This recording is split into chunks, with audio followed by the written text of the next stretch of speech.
नमस्कार. आम्ही सध्या आता होंडा 70 हांगासर आणि हो जो माझ्या फाटल्यान तुम्ही रोड पळोवंक शकता.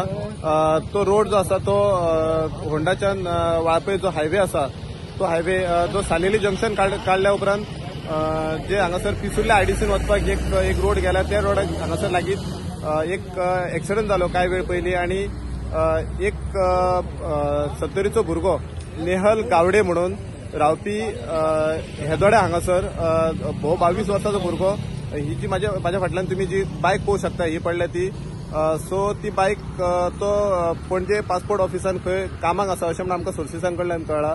आणि तो जेन्ना घरा वयतालो तेन्ना हांगासर अशें म्हणटात की हांगासर खंय 2 म्हशी आसल्यो रोडाचेर आणि म्हशी खंय झगडटाल्यो आणि तेका लागून त्या भुरग्यान भायर घेतली आणि हांगा तुम्ही पळोवंक शकतात की हे डायरेक्ट दुरंगार व्हरून तेणी डॅश मारलेली आसा गाडी आणि डॅश मसना फुडें तेजी त्या भुरग्याची तकली हादळ्ळी आणि तेका एक सामको सिरियसली इंजर्ड जालो तो.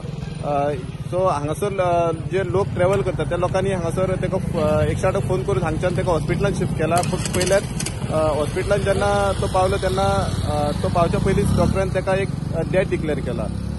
सो हो इन्सिडंट कांय वेळ पयलींच घडला आणि तुम्ही पळोवंक शकतात की ही गाडी हांगासर पडलेली आसा. पुलिसांनी सध्या तेजी जी बॉडी आसा ती वाळपय हॉस्पिटलांत दवरल्या आणि तेका पोस्टमॉर्टमाक धाडपाची तयारी चालू आसा आणि पुलीस हांगासर येवन पंचनामा करून फुडली इन्व्हेस्टिगेशन चालू आसा. तरी त्या स्टुडंटा खातीर कल्पेश गांवस.